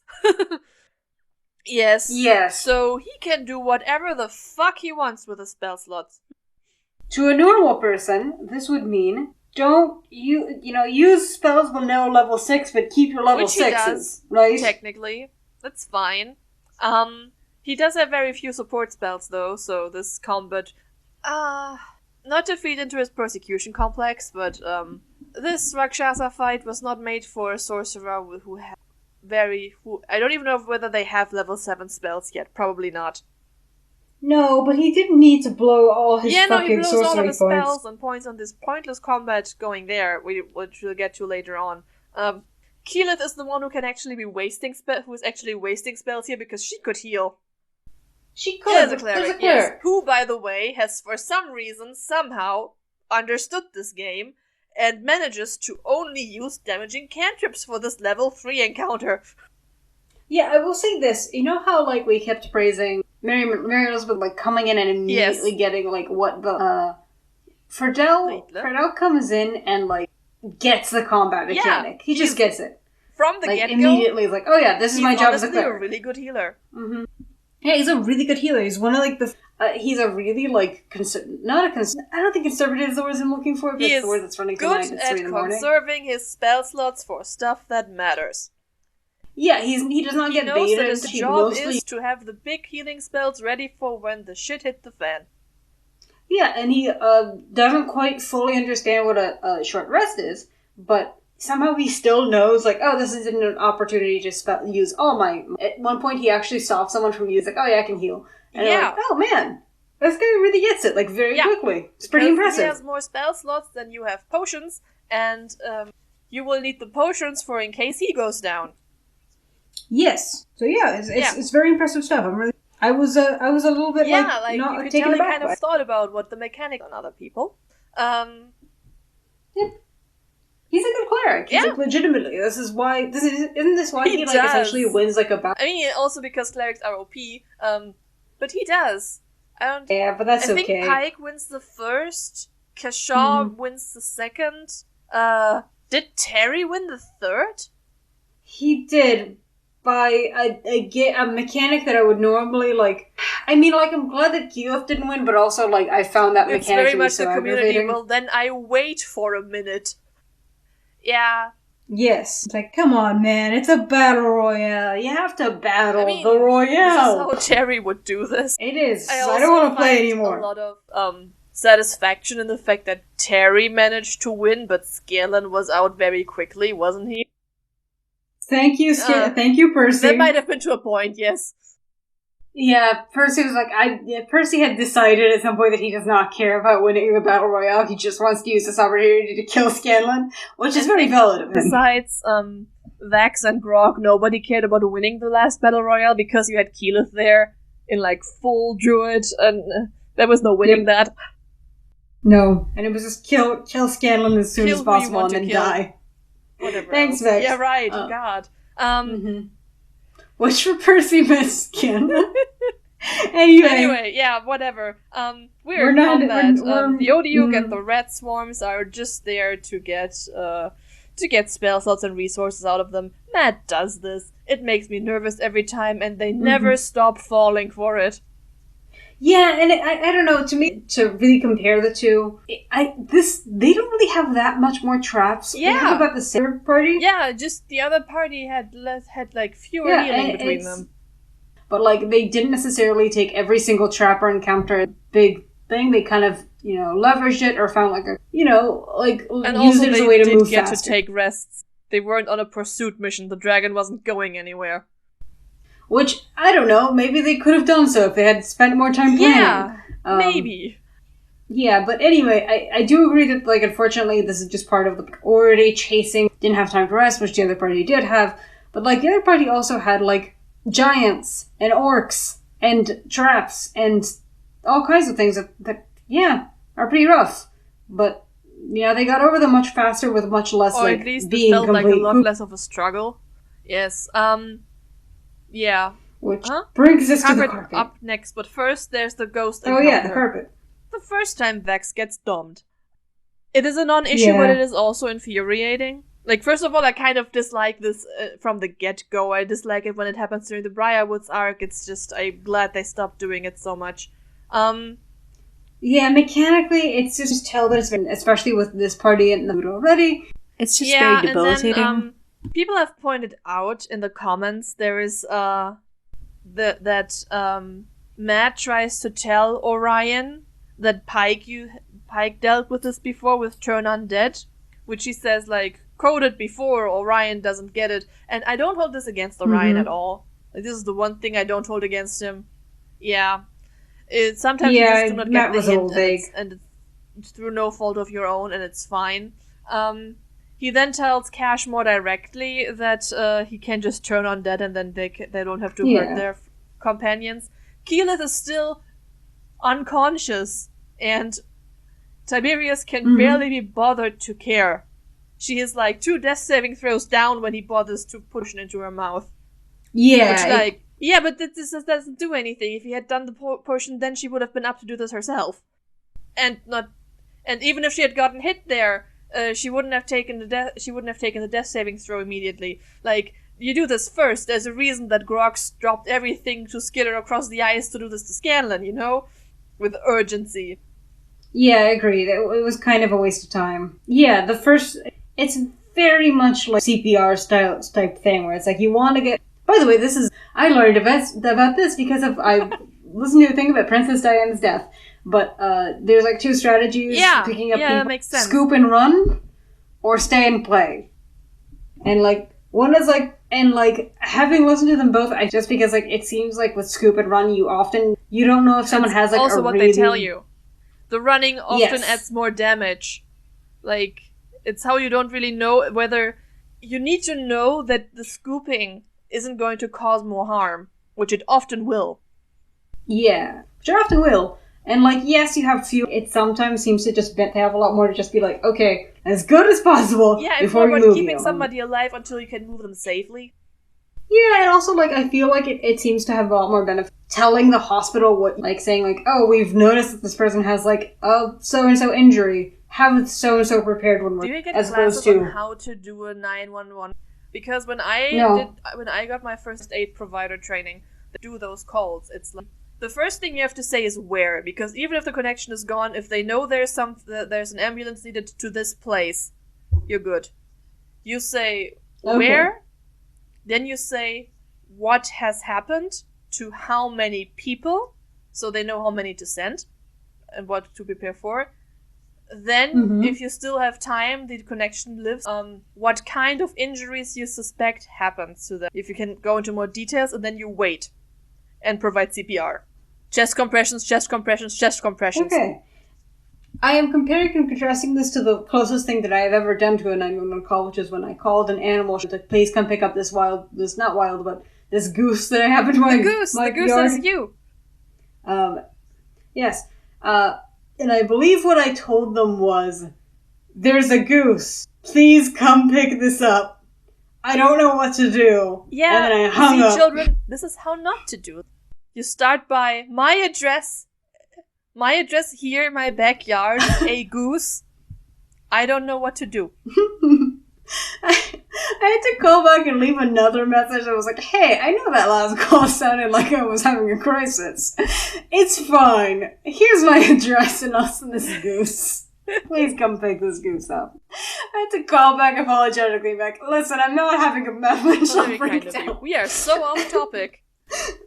Yeah. So Tiberius can be bothered to heal Keyleth up until she takes 2 death saving throws. And then, also, her unconsciousness is largely his fault because he did his weird pillar attack. He says he doesn't enjoy this, and he's still kind of like, out of everything he can do, which is like hold person or whatever, he chooses to do the thing that crushes people against the ceiling. Oh boy. I mean, it worked on Vax once before. He seemed to enjoy it the last time. I suppose. Yeah. This is also a place where, like... Please don't cast Macerate on your parties, or your party members. Yeah. Don't cast Macerate. This is also part of the reason why so much resources have to be put into getting Healith back up to health, because she was knocked the fuck out. Yeah. 2 deaths. Yeah, they let it get this far. And, like, you can kind of say, okay, maybe Kashar should have healed her beforehand, but also, he should have turned undead, and it's like he was trying to hold and stuff. So, I don't exactly blame him very much. I blame people for who this is not the first rodeo of unconsciousness, and who are in character supposed to really, really care about Keyleth. So. Yes. But and also wasted a turn dragging her away. Yes. Then they do not get to long rest, because that is stupid. That also goes into the Orion complaint corner. Yes! And they run into we finally get to talk about the carpet. Yeah, the carpet. The most important thing you need to know, they try to fly over the acid trap, and they notice that there's a rune up there. They proceed to do just about every single spell, except for an Arcana check. They even try to insight it, and they just don't know what it is. So they go over, and suddenly the carpet starts making those, like, engine noises, like the pop, pop, pop, pop, pop, pop, pop, pop, pop. Uh-oh. Yeah, and then it goes down into the acid. The check engine lights, and come on. We know from post-commentary that it's not about the rune. The rune would have been temporary. The acid damage sustained by the carpet is what really kills the enchantment on it. Yeah, everybody takes a dip in the acid except for Keyleth, who can just turn into a flying beast. Yeah, this is also very fun to me because you can tell that both Keyleth and Vax are completely not even thinking about the acid damage. They're thinking exclusively about the carpet. Like, Vax is walking through the acid with the carpet over his head. Yeah. And it kind of like, keep Mom's fine china safe. Yeah. And, we should have cared a whole lot more about the carpet. The one whose love interest they stole it from. It's so... Yeah, you're right. Yeah, this is so weird, because, like, this goes here. Even though it's also an Orion complaint. Like, the second they tell him to care about this carpet, he goes extremely grumpy and doesn't give a shit anymore. He tries to do it with a mending wheel, which Like, what can this thing even do? It never does what it's supposed to. He fails the Arcana check to save the carpet, and he's just so unbothered by it, and so annoyed by Vax and Keyleth being bothered by it. Like, on one hand, this thing belonged to your girlfriend? Oh, by the way, darling. Yeah, and it's also... You are an anonymous goose. Yes? Yes! It's finally happened! Anyway, I will say this is a very cute vaccine for, like, everybody else is moving on. Let's go, and being very grumpy. The best. And, like, Vax and Keels are just huddled. This reminded me so much of, like, you know that painting of the two princes, the Tower Prince? Where there's just two blonde boys just, like, clinging to each other in a tower. Yes. This is the image that Vax and Keel gave me of just, like, they're both huddled, clinging to each other. Gets up and sits, and no, she doesn't sit on his lap, but she sits next to him and they can just hug. And also, expert nobody comedic cares timing is they just go fuck about the carpet being broken, and then Vex is going to kill us, and then you hear from just off screen, literally, who's Laura Vex? Yelling in the other room about the carpet. It's amazing. The comedic timing is wow. Yeah, but it's a multi-part. It's like, Vex is gonna kill us. Who's Vex? Yelling. And you can also hear Travis yelling too, but Travis isn't giving out, like, the wailing, like, cry of grief.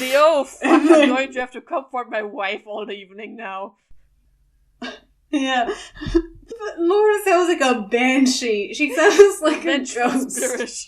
Like, the muffledness of the cry. The fact that it's such a muffled, distant, from the other room cry makes it sound like it's coming out of the characters' heads. It's wonderful. Yeah, it's good. Also just really funny how completely confused everyone else is by this. And I think at one point Thorbjörn literally says, "There will be time to mourn the dead." And the carpet. Yeah. And the carpet. The carpet. The carpet. Yeah. Vex is gonna kill them. And then about this before time that, they have a hero. When they short before rest that. and don't long rest, Keyleth tries to sing "Be Our Guests." It's cute. Nobody joins in. There's no fun allowed. But she just saves all of their asses. They get more health and they get advantage on wisdom saving throws, which is going to come in clutch. So clutch. So clutch. But yeah, this is not appreciated. And also, this is part of the reason why Keyleth has not lost money, but made about a 20 she spent profit 1,000 gold on the spell. Which I noticed because, number one, she says that she spent $1,000, which is very funny. The idea of the druid lasagna. I will also say this doesn't belong quite in this section. Once again. Yes, you? She Keyleth is not a vegetarian. She also just gleefully digs into Rakshasa parts. Yeah. Yeah, she is not a vegetarian. They say, like, oh, it's vegetarian. Like, nope. She does not care. Also, this doesn't belong in this section, but while she does this, like, this costs 1,000 gold. Kishana's like, how much do you have? And she was like, oh, like 3,000. And he was like, and you said you were single. This is where I'm starting to, like, this episode is definitely like Gcash or a more fun edgy cash. Yeah, Cash has identified that edgy is not the vibe that he needs to add to for this episode, so he just kind of starts grumpy hitting on Keyleth, which is a lot more fun. Anyway, so after the acid trap, it's a lot more fun. He sometimes like backhand compliment. After the acid trap, they finally make it to the Rakshasa. So they kind of start the Rakshasa encounter by Keyleth being a very, very smart cookie and intentionally mispronouncing Hotus's name to make him correct her. And you see him trying to walk this back. She calls him Hosier. She does. And you see him trying to walk this back when she points out he just betrayed his real name. But no, he actually did. Because he's a bit of a dum-dum. Yeah, that's how you fight devils. Yep. You get them on their pride. Another highlight of this episode was actually when then Will Wheaton rolls a 20 on an inside check. Yep. I want to know everything about him. I want to know his parents' name. I want his social security number. I want to know what his bank account balance is, and I want his Ashley Madison password.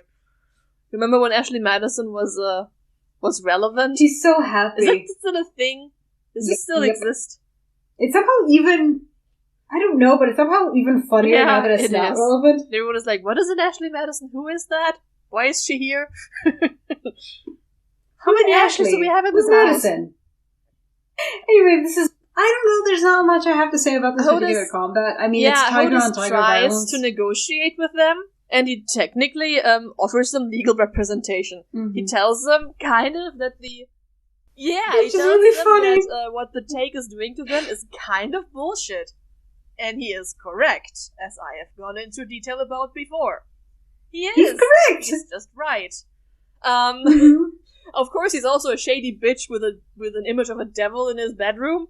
So, I will give Orion this. Tiberius is the only one to entertain this for a second. And this is the kind of motherfucker someone with a wisdom of 4 would make a deal with. Yeah, I know that his poster, his statue of his month thing, but I don't know, I just kept reading it as like a bedroom poster.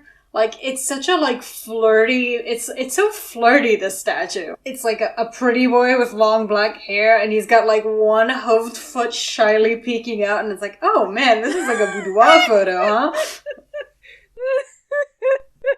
huh? Yeah. The combat itself is this one is actually very short. It's very short. Rakshasa, who has just his regular stats, and a shield guardian who takes half of his damage. Actually, Thorbjorn does pretty well in the combat with the shield guardian. Keyleth does some tiger-on-tiger violence, which is also a good call, because when she bites, she does piercing damage, with the Rakshasa is weak to from a good aligned creature. And Vax gets stumped! Again! And then he is really, really, really happy when he gets to attack Kashaw, which she is called out for the entire time. Mm-hmm. Yeah, it's fun. Yeah. It only lasts for one turn. He's having too much fun. It only lasts for one turn, and then he shakes it off thanks to the hero's feast and stuff. And Kashaw just keeps... now is the time to burn those spells. He keeps mass cure woundsing and stuff. He's doing well. He's the damage sponge here. And that's just... And as soon as Vax actually gets to attack, and he can range attack with piercing damage from a good aligned creature and sneak attack and stuff, he kind of deals enough damage to kill the full Rakshasa on his own, is what Critical Stats told me. Yeah. Though we know really it's, part of this whole thing is that, it's not just to kill. Yeah. The Rakshasa is... It's slippery. Oh boy, killing the Rakshasa is it's slippery, and also, killing the Rakshasa is getting cursed. I said before, we could have, saved the entire arc if anybody, not anybody, but if, Thorbjorn or Tiberius had gotten the kill on the Rakshasa. Yep, but because Vax did it, and because he was keep my sister's name out of your mouth or whatever. And now it's a whole thing, and you're never gonna get rid of this bitch. I mean, you are. They do get rid of this bitch, but trip. Yeah. Yes. Yes. During which Keyleth nearly dies again. While they're running through a prison, which is, fitting. Bookends. Yep, it sure Stuff is. Rhymes, whatever. Bookends. Things wrap up pretty quickly from that point. There's a thing that I think we have to talk about here. We will talk about the wider stuff of that later, but just about the fact that, first of all, Matt is being very generous with that counterspell. Because it is a level... It ends up being a level 6 counterspell, which I don't think is supposed to affect a Rakshasa anyways, but... And he also gives Orion advantage for no reason other than, oh god, if this thing gets away and the mission fails and the guests are here for failure and everything goes down the drain and I'll have to deal with Orion about it. So it's very generous of Matt to let him do the counterspell at all and to have it be an advantage, and then it goes through. And considering how Matt has had to guide them several times here, this is a timed mission, they only have the guests 2 days, and it's just a side thing. I think it's perfectly fine that he kind of nudged things in their favor. Yeah, I agree. Part of being a good DM is... not everything has to be an auto-success, but some things should be. And this is one of those moments. Matt is also practicing the minimization of misery by just letting this end now. Yes, I agree. Here, do this. We don't want another... Yeah. So, they counterspell, Vax kills the thing. I will say that the whole, don't mention my sister ever again is, I will give that to him here, it's kind of neat, whatever. Orion goes to the yelling place. Again, we've talked about this beforehand, it's, when everybody else yells, there is a separation there between, you understand this is a performance, this line only gets crossed, once by Travis, and Yeah, that's a very intense situation. Orion crosses the line constant, just from yelling about being a stormwind, which he does here. It's like, yeah. And he switches on a damn dime. Again, when they hand in the mission in the end, and it's just so jarring and so like, when he is ready to burn the entire takedown, which I mean I wouldn't be unsupportive of. And then as soon as he finds out she's meaning this in like endearing way, he's like, oh well then that's fine. And it's just, bitch. Yeah, and just drops it immediately. It's like, oh boy. We have the allotted Orion complaints corner coming up next. I think we can wrap this up. Keyleth harvests the Rakshasa. She's very into it. Krisha is very squeamish about it. She is. She gets the taint. That's Kasha offering it to Thorvir. Completely deadpan. Yes. Thorvir, you want the taint? There's lots of magic in it. Up his ass. Mm-hmm. She gets all the parts. We don't know that she has an up. She also... I mean, that is a good way to get organs. Also try to take some parts of the Rakshasa for personal use. I know we're behind schedule already, but like, can I do a little like zoology? This is how vultures in the savannah get into the soft spots of an elephant carcass. That makes sense. Up their ass. You have to find the entryway somewhere. Yep, and it is the ass. They go ass first. So there you go. Wonderful. It works for them. Yeah. So they hand in the mission with I will say the scene where they walk, like, splattered in bodily fluids back through the fancy casino is pretty cool. Yeah, it's pretty, it's a vibe. It's also kind of fun that Vax goes out of his way to grab ale for Thorvir, and Thorvir is like, he is genuinely touched by this. Yeah. It also gives me the same vibes of, you know, the Panic at the Disco music video that we watched together? You know what, it does... It gives me the vibes of, like, Heathers the movie when she comes out blood splattered from the basement in the end, lighting a cigarette. Yeah, that's actually a better, more relevant comparison. That is the vibe. That's how they come out of there. Steal some alcohol. And then they slap the most disgusting burlap sack on Vanessa's desk. And they solve this mission before dinner. Yay! Hooray! Oh wait, the other party isn't here yet. I guess we have to sit and hold on until we do the initiation. At least they get free board. Now for the thing we've all been waiting for. Orion Complaint Corner. The Orion Complaint Corner. So... I almost want to time this and be like, get it done in 15 minutes or less, but you go ahead first. It's just, I mean, we've already mentioned the unnecessary grumpiness. He joins in making fun of Keyleth in a very hurtful way, which, to be fair, fuels better parts of the episode. The yelling and aggressiveness. Yeah, but it just isn't. It feels very hurtful. It feels very hurtful, especially since they're supposed to be really close friends. Both the characters and out of character, but hey, whatever. Yeah, he goes in on that. But I think the most significant part that we have commiserated with Lily while watching is that this entire episode, we're rushing through this. We are not actually, but we're trying. Because this is when watch the combat of this episode at like 1.5 speed. And whenever Orion has a turn, watch Liam or Marisha or Will Wheaton being like, damn, you deal with this every day. Yeah. Whedon specifically because he's like there's also excellent scenes of Will Friedle just looking over into Orion's papers and looking extremely confused. Yep. Because those numbers are not adding up. Okay, so there's one, I have put the timestamp from a YouTube comment into the notes at like 1 hour 30 minutes of a second episode, where you actually see in a close-up, somebody zoomed in on this, Orion rolling 3 dice, moving a die, changing the face, and then changing it again. So you can steelman this and say he accidentally nudged it and then nudged it back to the original number and set the original number. We don't know. No, and also I want to make sure here, I don't want to like get into the realm of like, I'm okay with someone being a complete asshole and their friends and loved one, but I cannot forgive dice cheating. Care much. Yeah, no, nobody would care much at all about the dice cheating if it actually, like, if he wasn't also a bad player to have around in other regards. And this is just the most low-hanging fruit way of pointing out how he's not playing this game well or fairly.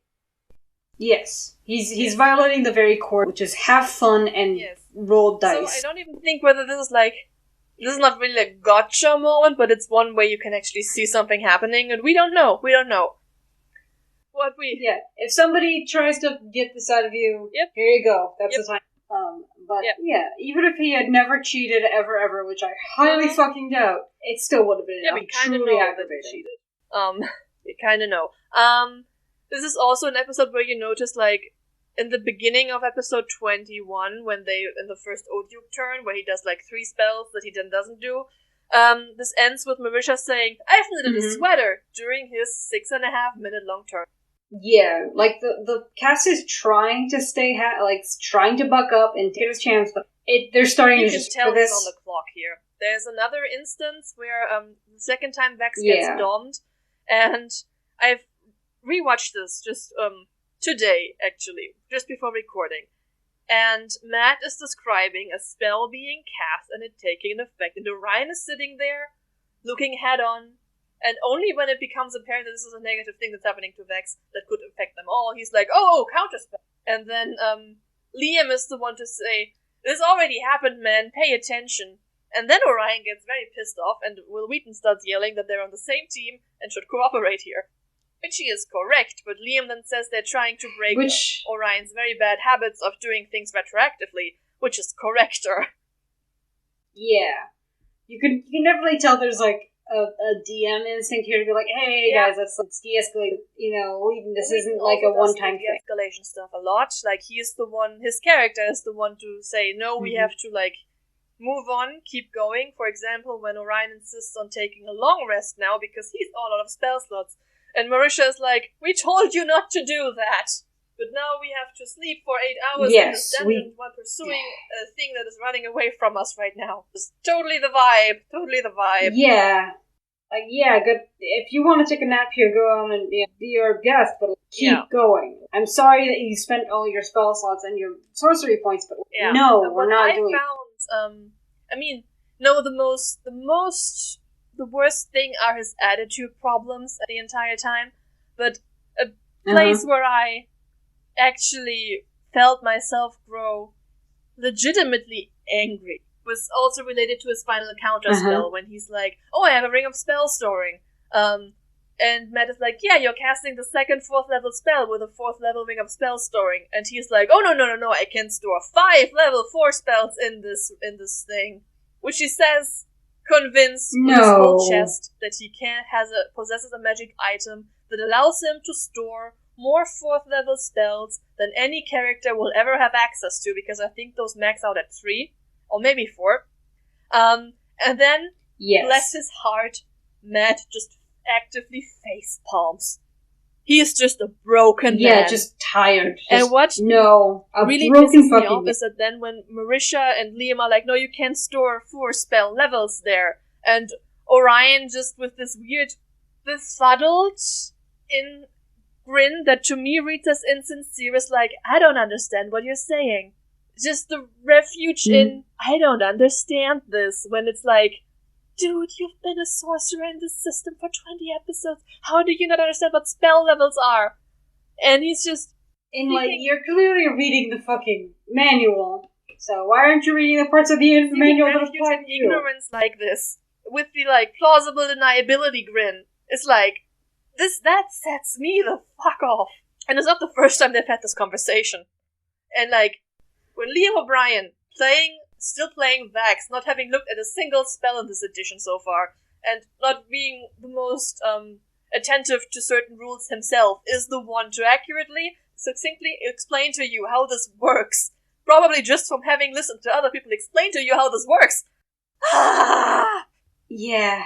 The fact that this could have been explained away with Chemobrain, and I do almost want... But the fact that it happens with such regularity, so many times, and always to benefit him, just makes it, so hard to believe. I do genuinely want to believe those charitable beliefs. Yes.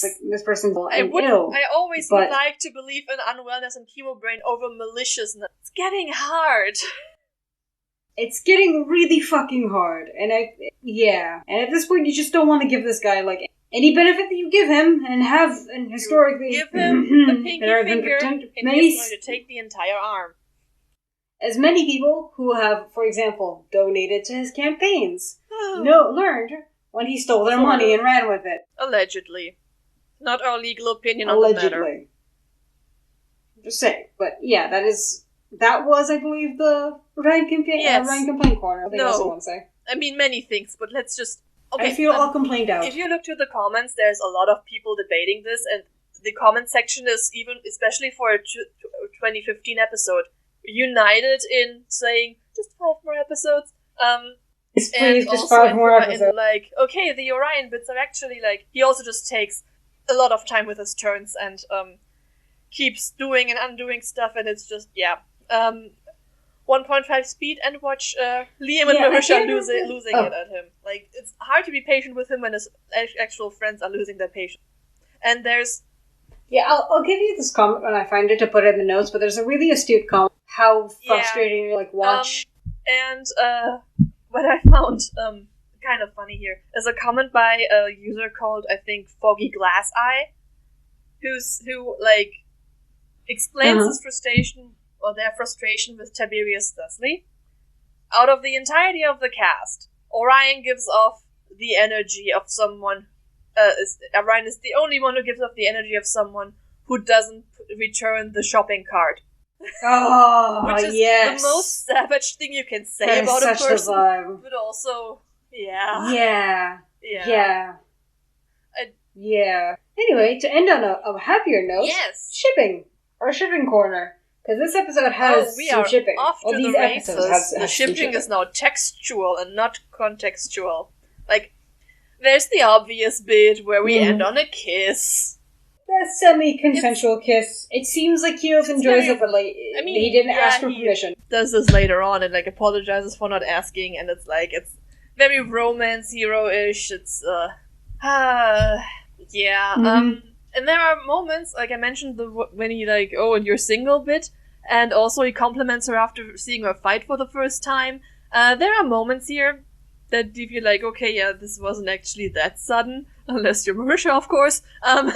But also I've seen the chat be does Keyleth have a crush on this guy? And no, she's being nice and personal. Yes, he's the only one nice to her right now. The voice she's used to. He's the only one right now giving her an inch. Has a reason to be mopey, and Tiberius is Tiberius. So, she's trying to make friends. Marisha saw the fun the other group had and wants to recreate it. Yeah, you deserved you deserved the other group, actually. But we also have... This is, some Vexleth, don't we? No, Vexleth. We actually do have a little bit of Vexleth. We also do have a tiny bit of Vexleth, but I'm not going to feed the fish. Nice. Oh! Yeah, and kind of, the very,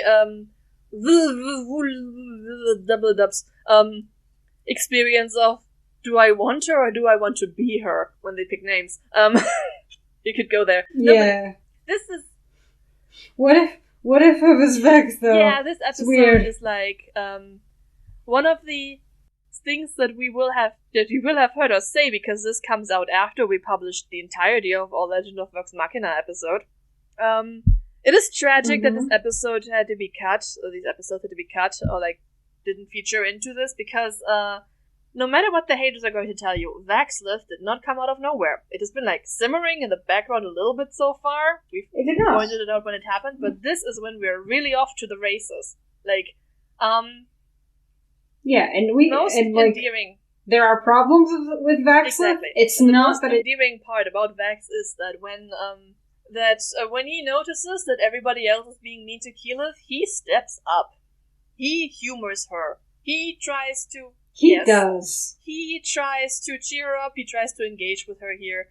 And when Tiberius makes fun of her, there's a moment when Keyleth is oh, does everybody think that about me? And then Vax/Liam, very sincerely and with a good haircut, looks at her across the table and is I don't.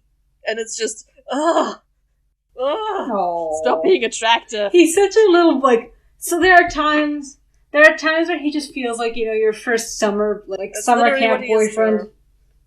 Yeah, there's just parts where he feels oh, somebody cares. Yes. Oh. Yes, and you can tell how she wraps us up right now because nobody else cares. Yeah. Yeah, it just is like tucking hair behind her ear, like, ha, ha, ha. Do you want to go to the lake and, like, I don't know, do some archery together? Are you writing Percy Jackson fanfiction right now? I mean, I did say summer camp boyfriend, but yes. Yeah. And just when they come up with their fake identities, and like she starts out with, "Oh, I could be Vex," and then he's like, "No, that's weird," and it's like, but the killer is, of course, when they come up with the identities, and she's like, "Would I be your wife in this scenario?" And he just disarmingly, sincerely is like, "Would you like to be?" Then there's like this moment where everyone is like, "Ooh," Oof. Including Marisha. Everyone's just like, "Ooh," and she's like, "Yes." It was smooth. It was smooth. It was cute. It was, and I have respect for Liam O'Brien to live by the motto of once you are fake married, you cannot go back. Yes. Even if my patience for fake marriage for fake marriages is very thin right now. Razor thin and growing thinner. 9 pages. But I will say this is not a bad situation. It reminds me very much of the sort of not quite fake married, but definitely fake something situation that Vex and Percy get into later on in the casino. Which Keyleth is also part of. They are both dangling off of his arm. Yeah. But yes, if you're going to fake a marriage, this is the way. And they do it well. They are cuddly. Mm. They are, he's so smooth with, like, I'm the lucky man who married her and this shit. There's a point. Yeah, there's a part where, that too. The swingers thing? Let's talk about that. They are in, like, for a second, we're in a heteronormative alternative universe where just they come into this nightclub and this fake owner, has, like, a decorative women in the background that contribute nothing and nobody even asks them anything. And it's, like, very video gamey. I will say, I thought that there was people of both genders, but I could be wrong. There's just women in this room, that's made clear, but the owner is like, why limit yourself? And Vex is like, who says that I do? And then Keyleth in character is like a little bit prickly about making assumptions about their relationships. Is like, okay. Yep.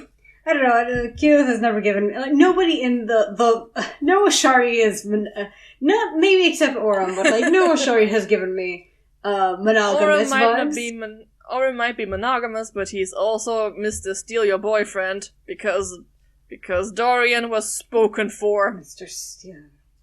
He was spoken for. And that man lets him get away with that. Anyways, another highlight, the final shippy highlight moment. I feel like I'm 12 years old and reading Naruto again. God, this is when they chase the Rakshasa down the hallway, and Tiberius and Keyleth are off first, and then Tiberius returns and is like, "It's Rakshasa," and Keyleth followed him, and Vex is like, "You left her alone with him," and then just runs past him. It is like the most romance story, like, Vex, listen, it's Keyleth. She's gonna be fine. This party you can leave alone she's gonna with be fine, She's going to be so much finer than you would be. He comes to this realization eventually, but for the time being, it's peak romance hero moment. It sure is. It's very traditional. I mean, like, in any other situation, generally, but like, this episode is such a spot where nobody cares about Keyleth. So it's just whenever somebody cares about Keyleth, we will take our romance hero moments over the misery that is everything else. And it's like, at this point I don't care how you care about Keyleth, I just want you to care about Keyleth. So yes, good, I like this is fun. Wonderful. And I think that... And I can't know what to say about this episode. The end. We are done, and it has only taken us 3 hours. However, we do have one thing to do. Should we do the combined Purvan Scale? Let's do it combined. Let's do the combined Purvan Scale. Okay.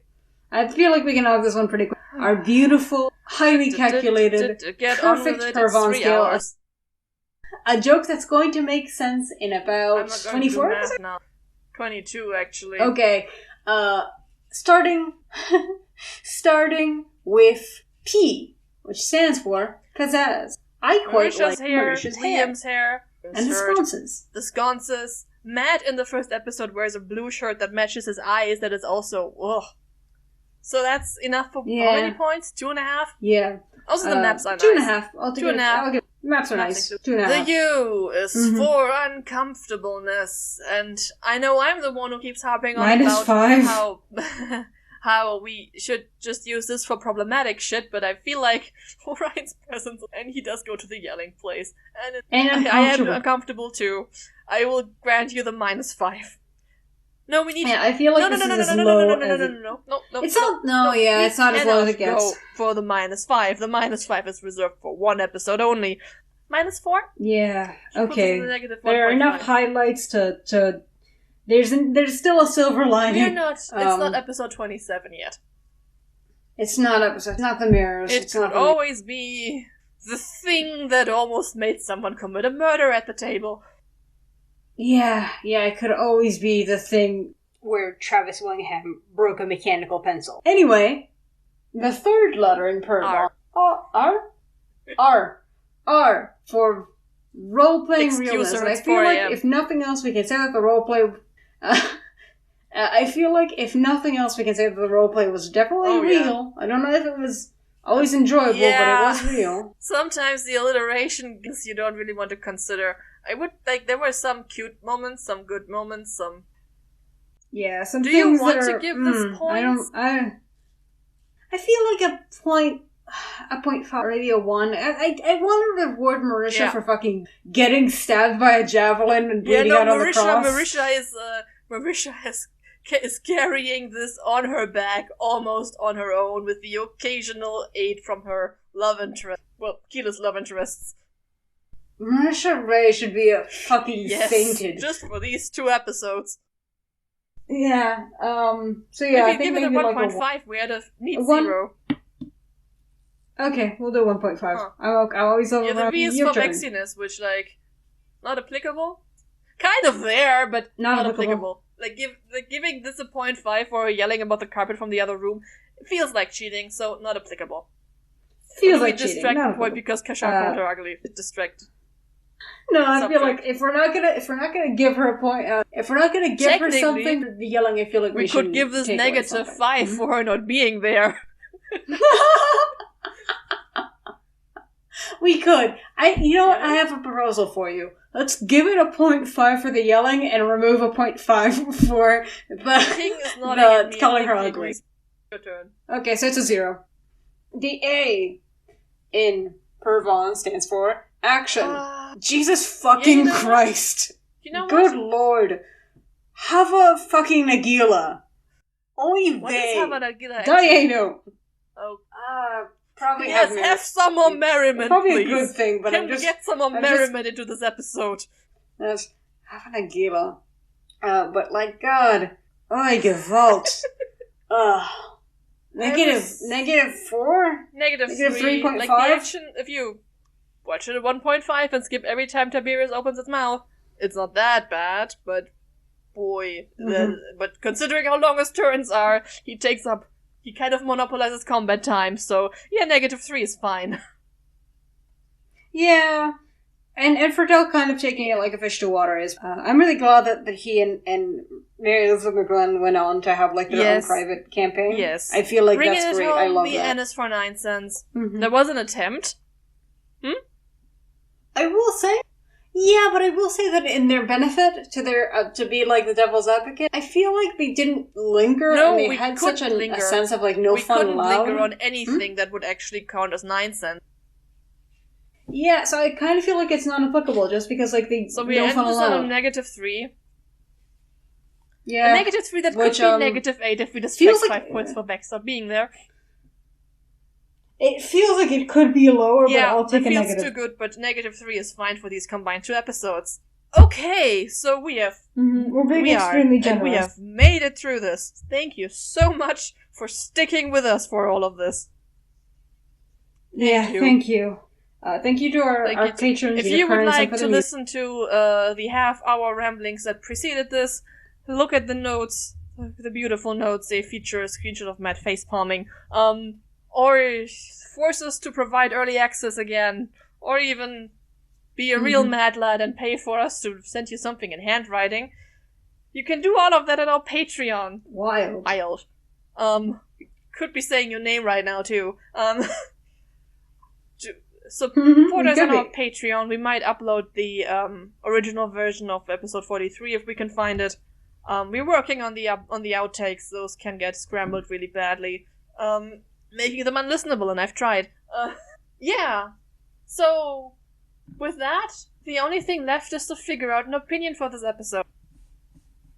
And our opinion for this episode is that only devils worship their bosses. Only devils would put posters of their thirst trap posters of their bosses up in their bedrooms. Yeah, flirtily taking out a hoof. Alright. Remember, Vishara is a saint. Love you. Bye.